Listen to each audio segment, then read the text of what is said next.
The top stories tonight in Y News. The Interagency Task Force has deferred the pilot implementation of general community quarantine with alert level system in the National Capital Region. Some private hospital doctors are contemplating to ask for another timeout as the country's health capacity reaches critical level due to the rising number of COVID-19 cases.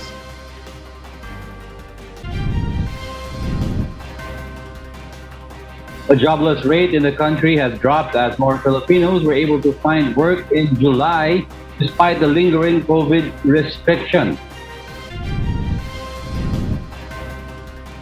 Former presidential advisor Michael Yang has expressed full and complete cooperation in the Senate inquiry after Senate President Vicente Soto III signed a warrant of arrest against him and 5 officials of Farmally Pharmaceutical Corporation. Australian Prime Minister Scott Morrison faces backlash after Father's Day weekend trip.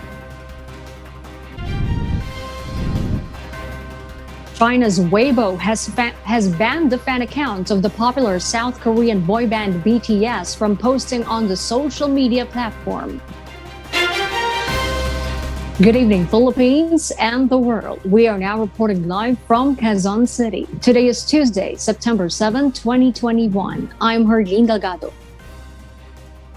Join us in the next hour as we deliver today's top stories around the country and in other parts of the world. I'm Angelo Castro III. We are also seen in 1,935 satellite monitoring centers nationwide and via live streaming worldwide through the UNTV News and Rescue social media accounts and our website, untvweb.com. I am William Theo. First in the news. After a final meeting today, the Interagency Task Force for the Management of Emerging Infectious Diseases have agreed to defer the pilot implementation of a new system of granular lockdowns in Metro Manila, or the so-called general community quarantine with alert level system. This means modified enhanced community quarantine will continue to be implemented over the nation's capital until September 15, 2021, or until the pilot GCQ with level system is implemented. Moreover, indoor and al fresco dining services, personal care services, including beauty salons, beauty parlors, and nail spas, shall remain prohibited. Religious services will continue to be held through online, while non-COVID necrological services, wakes, interment, and funerals are allowed. These are limited to immediate family members. Some private hospital doctors are contemplating to ask for another timeout as the country's health capacity reaches critical level due to the rising number of COVID-19 cases. Nina Armillo details why. As the country's healthcare capacity reached critical level due to the rising number of COVID-19 cases, doctors in some private hospitals are already experiencing over-fatigue and have called in sick over the past few weeks. Some even have contracted the virus, which has resulted in understaffing.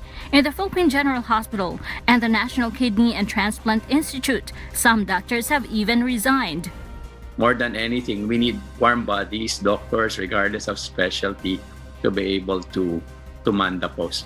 Kasi napaka-importante po may nagbabantay sa pasyente, may tumitingin na doktor. So if we want to admit more patients, we have to make sure maaalagaan namin sila. Nitong may COVID, of course, may natatakot din na pinagre-resign ng kanilang pamilya. At saka, pag nag-quarantine yan, di ba, bawas agad, hindi kakayanin, maski na hindi lang a matter of space yan, di ba? We need the healthcare worker then to take care of the patients. According to Dr. Ron Jean Solante, head of the Adult Infectious Diseases and Tropical Medicine Department of San Lazaro Hospital, the situation right now is far worse than the surge they experienced earlier this year. An observation ko, this is the longest surge that we have. We started this na medyo puno-puno na yung mga ICU namin second, third week of July, and until now, puno pa rin.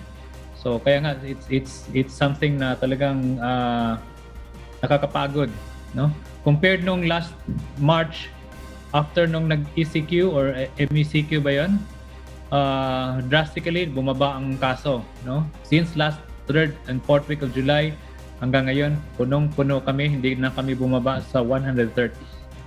Philippine College of Physicians President Dr. Maricar Limpin said doctors have been serving long hours at the hospitals due to soaring cases of infections.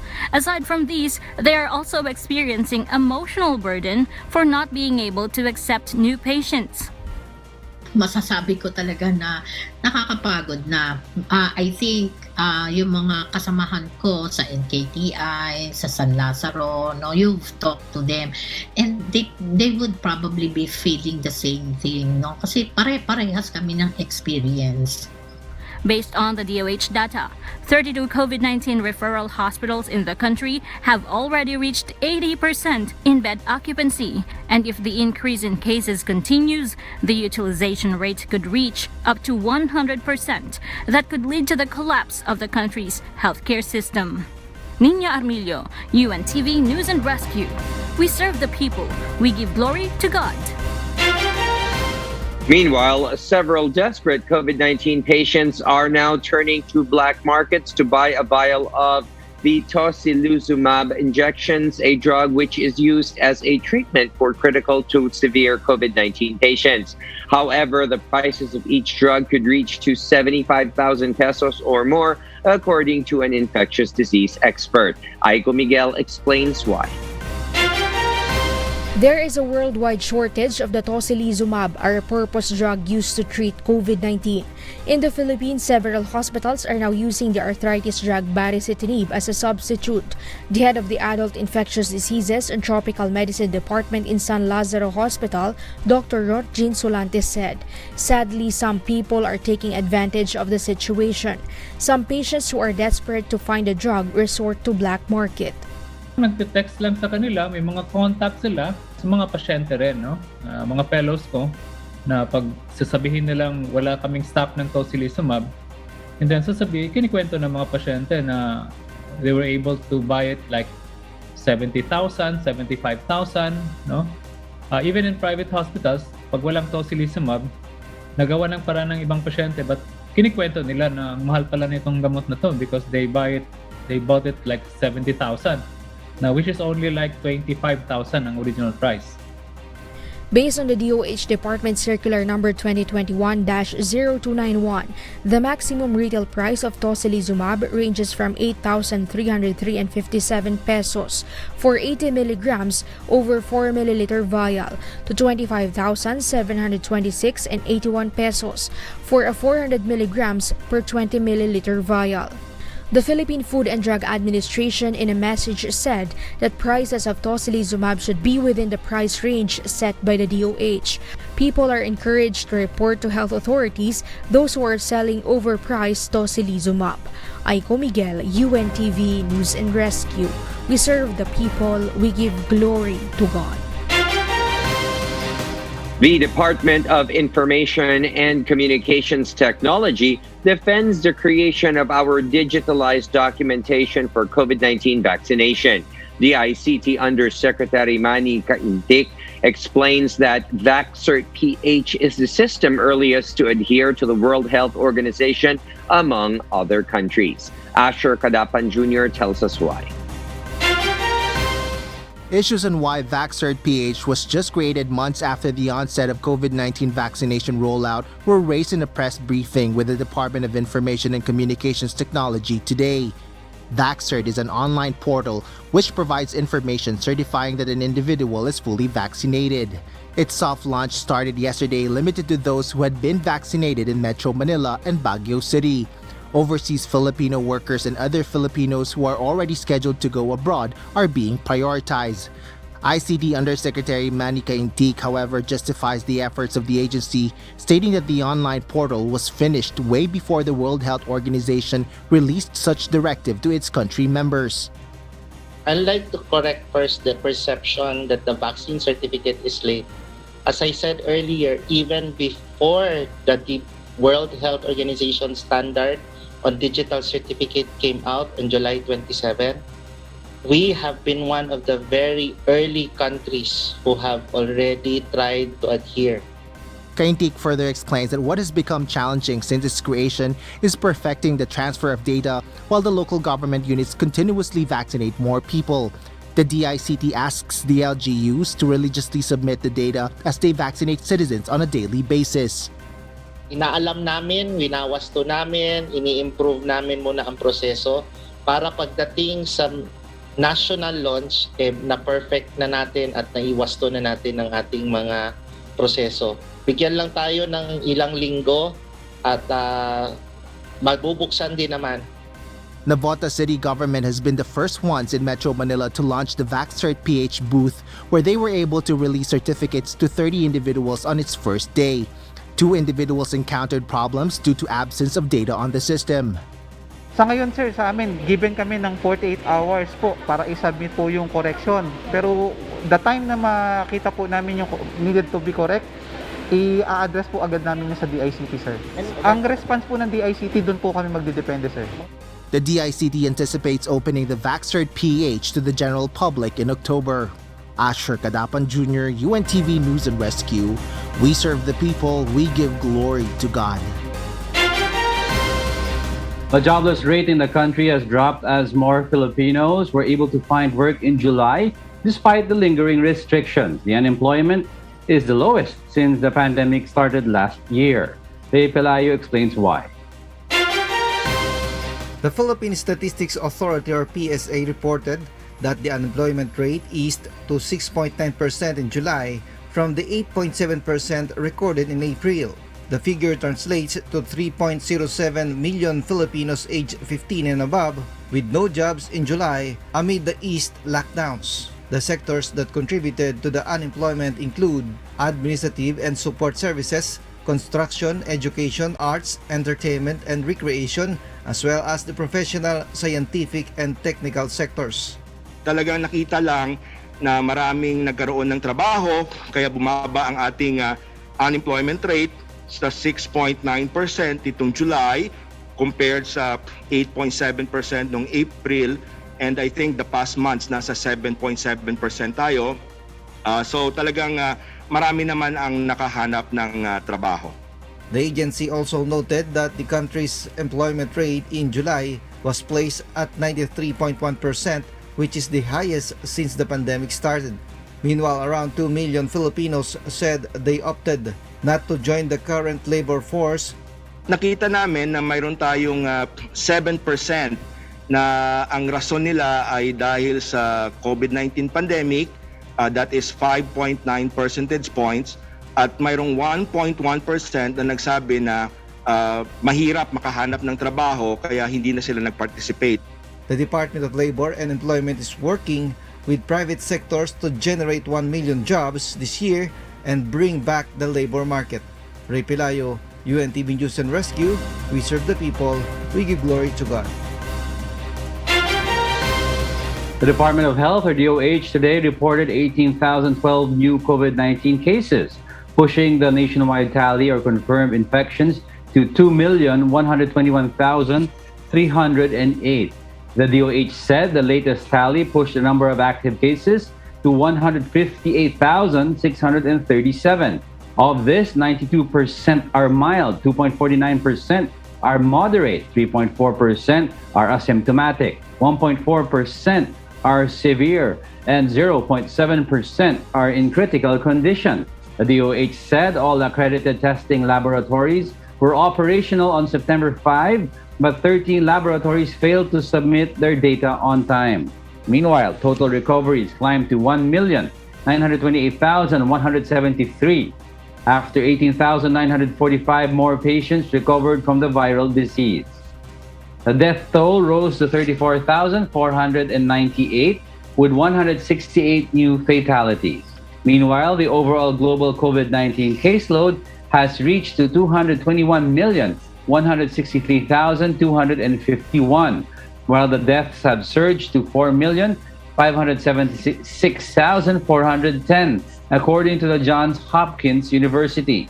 The U.S. is still the worst hit country with now 40,019,202 confirmed cases and 649,115 deaths, followed by India and Brazil.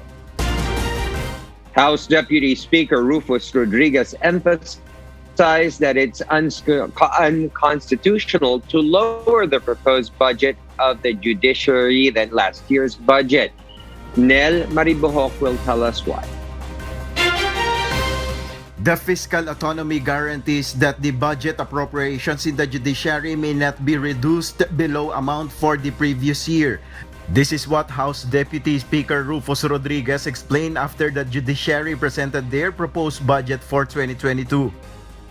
The DBM, instead of increasing the budget for last year for this year to 2022 next year, to increase it next year, has in fact reduced the budget, Mr. Chairman, clearly as presented by Justice Marquez, a reduction of 330 million.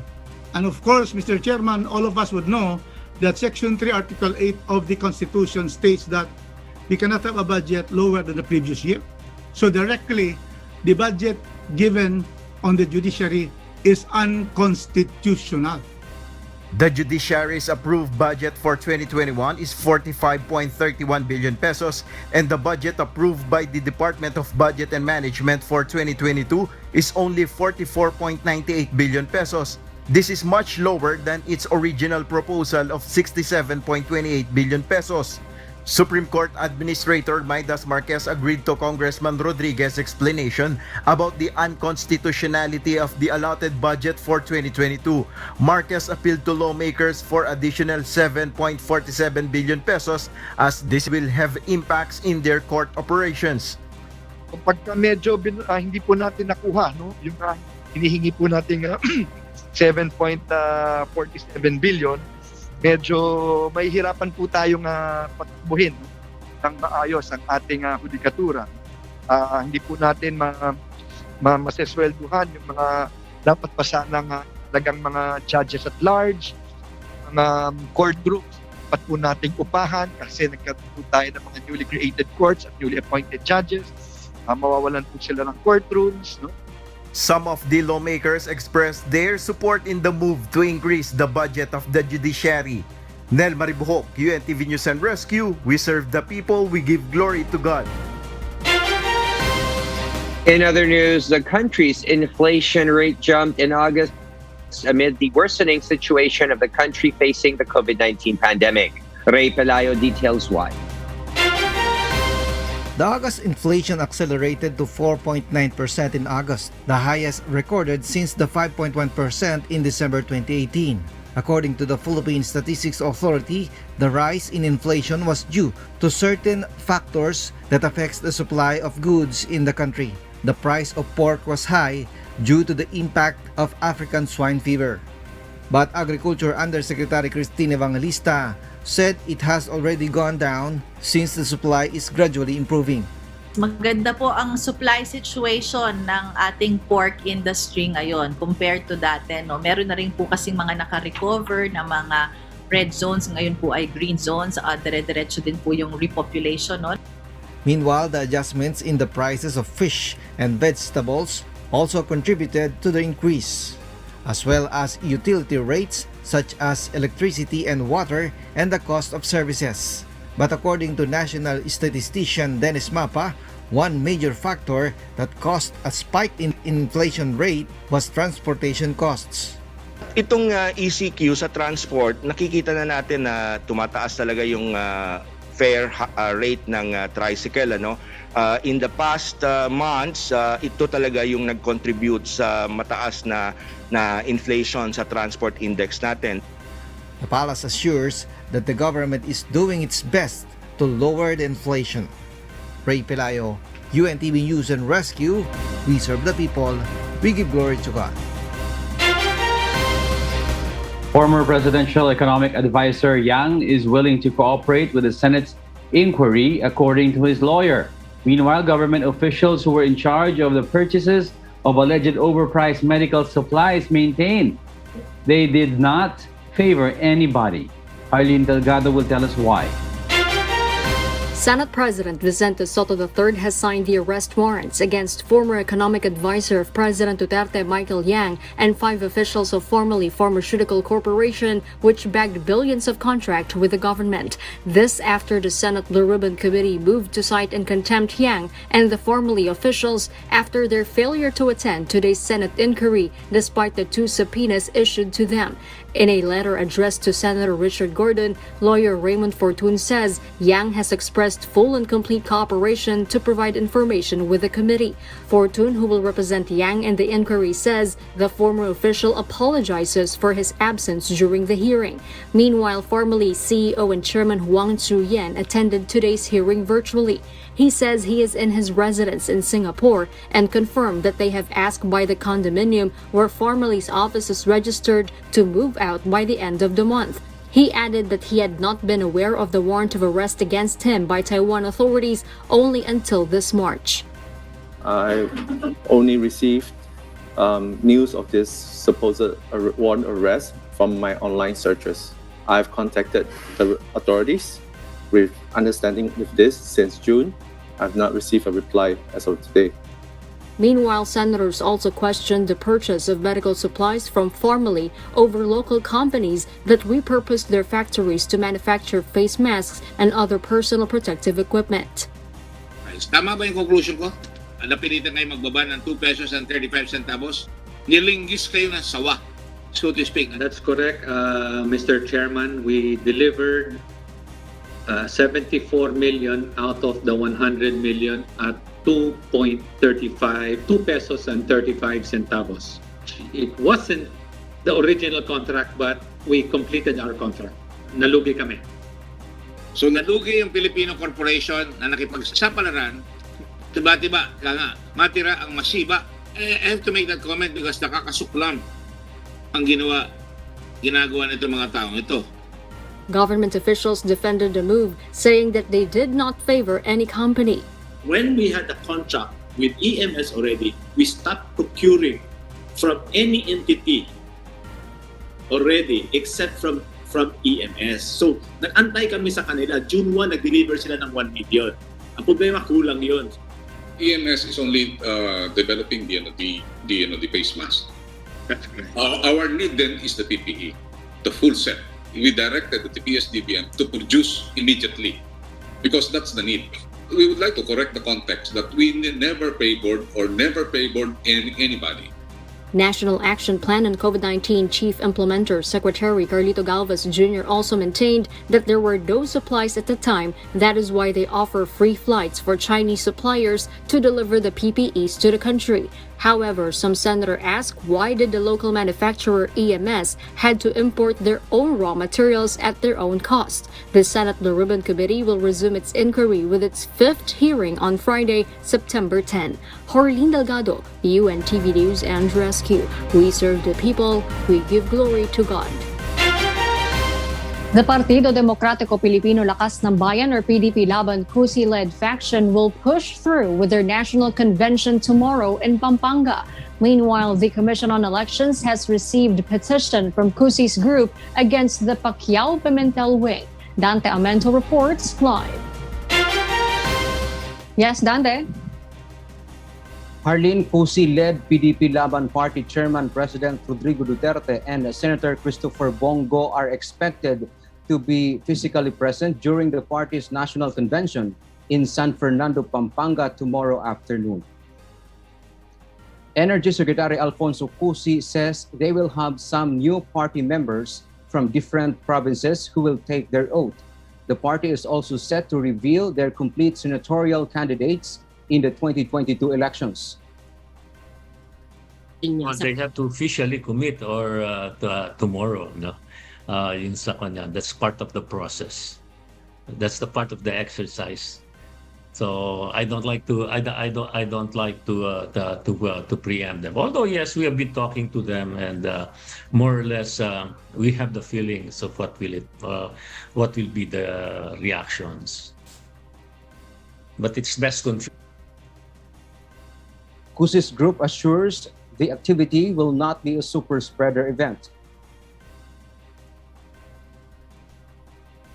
So I'd like to assure you, Amor, that the event tomorrow will not be a super spreader event. No, we are actually doubling all of the doble na nga yung protocols natin, and it is not just enforced by the IATF, even the Presidential Security Group, no, who is securing the president, is making sure that all regulations are fully complied with.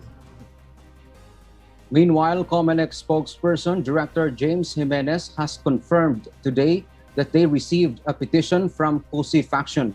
The matter will be referred to the COMELEC Anbank, but no information yet how long it will take for the COMELEC to decide. PDP-Laban COSI faction Secretary General Attorney Melvin Matibag disclosed that the case they filed is allegedly against a usurping party authority and pretending to be representatives of their party. But Matibag did not discuss the specific issues they raised. Based on information received by the UNTV News, COSI's faction urged COMELEC to declare Pacquiao-Pimentel wing as illegitimate. Meanwhile, in a statement from Pacquiao-Pimentel camp through Executive Director Ron Monsayak, they refused to comment on the issue without a copy of the petition. But Monsayak stresses Senator Coco Pimentel's leadership is allegedly recognized by their grassroots members and senior leaders, and that Senator Manny Pacquiao continues to enjoy the confidence of the PDP-Laban supporters. And that's the latest live. Back to you, Harleen. Thank you, Dante Amento, reporting live. And for the news abroad, Australian Prime Minister Scott Morrison faces backlash after traveling from Australian Capital Territory to Sydney to visit his family. Marvi Finn will tell us why live. Yes, Marvi, good evening. Marielle, Prime Minister Scott Morrison flew from Canberra to Sydney aboard the VIP Royal Australian Air Force jet on Sunday to visit his family in Sydney for Father's Day and then returned to Canberra without undergoing the 14-day mandatory quarantine. The media and the public have both questioned this action as to why he was exempted from quarantine rule and why he used the taxpayers' funded jet for personal reasons, while thousands of Australian families are currently under lockdown and have been unable to see their loved ones across the border. Labour Party's Christina Keneally also expressed her opinion, calling Mr. Morrison a blame shifter for refusing to take responsibility both for his recent actions and the unsuccessful vaccine rollout in the country. Now, Mr. Morrison refuses to take responsibility for the catastrophic consequences of his failure on quarantine. And it's the same with the vaccine rollout. Mr. Morrison failed to purchase enough COVID vaccines, another clear Commonwealth responsibility. Then he failed to distribute the vaccines rapidly and effectively. Meanwhile, Mr. Morrison has defended his visit and stated that he lives in Sydney, although his workplace is in Canberra. He also called the criticisms from his political opponents cheap shot and claims that his exemption has several conditions, such as restriction on movements while in ACT and taking frequent COVID-19 tests. Australian Capital Territory Chief Minister Andrew Barr said that the Prime Minister's role falls within the essential worker category and that it is unique in the nation. Marielle? Marvi, how did the other members of the parliament took this news?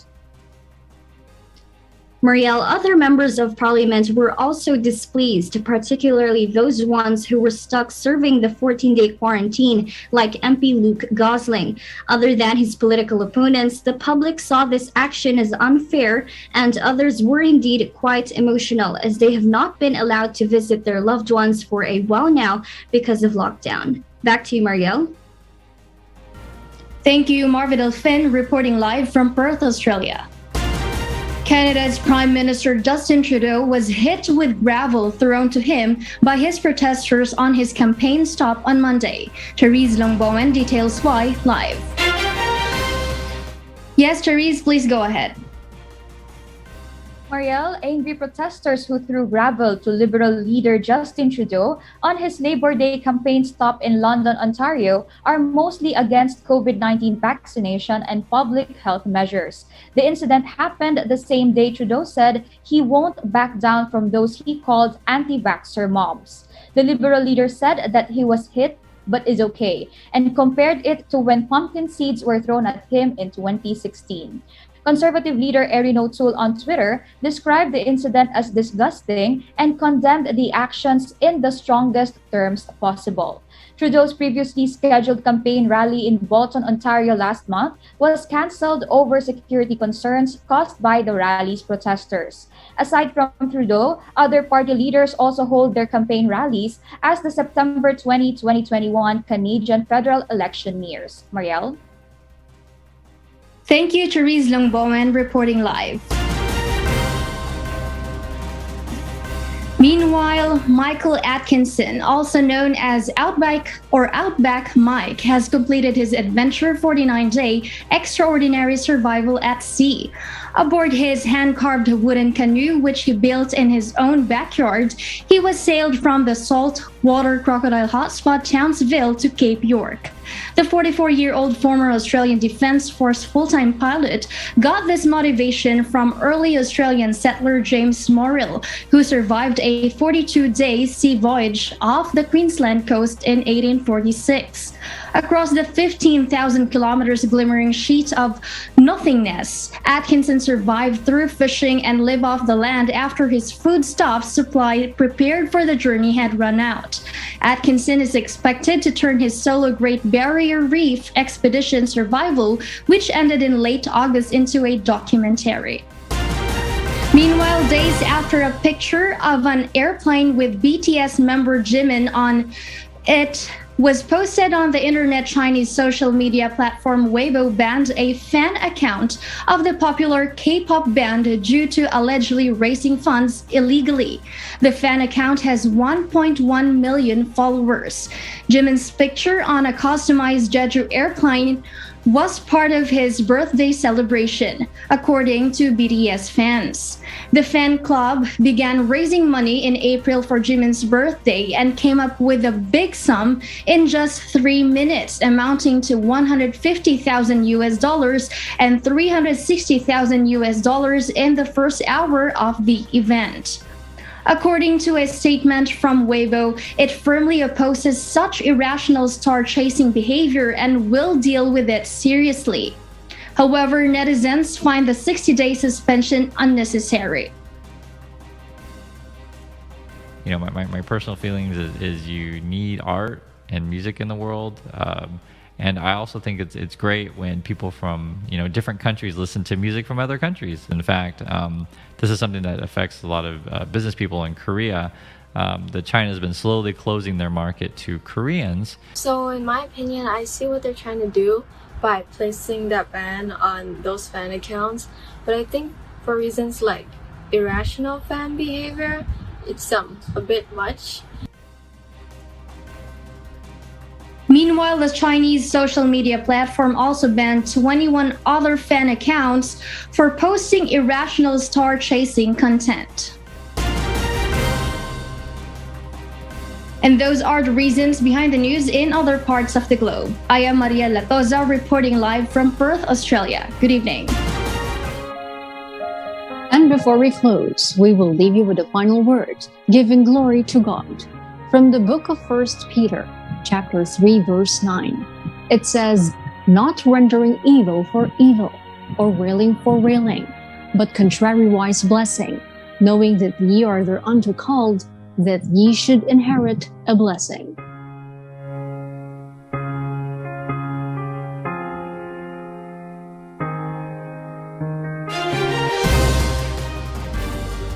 And those are the reasons behind the news, September 7, 2021. I am Harleen Delgado. Reasons we deliver to you as they unfold. I'm Angelo Castro III. And because we need to know, we will always ask why. I am William Theo. We serve the people. We give glory to God. I'd like to correct first the perception that the vaccine certificate is late. As I said earlier, even before the World Health Organization standard on digital certificate came out on July 27, we have been one of the very early countries who have already tried to adhere. Talagang nakita lang na maraming nagkaroon ng trabaho, kaya bumaba ang ating unemployment rate sa 6.9% itong July. Masasabi ko talaga na nakakapagod na. I think yung mga kasamahan ko sa NKTI, sa San Lazaro, no, you've talked to them and they would probably be feeling the same thing, no? Kasi pare-parehas kami ng experience.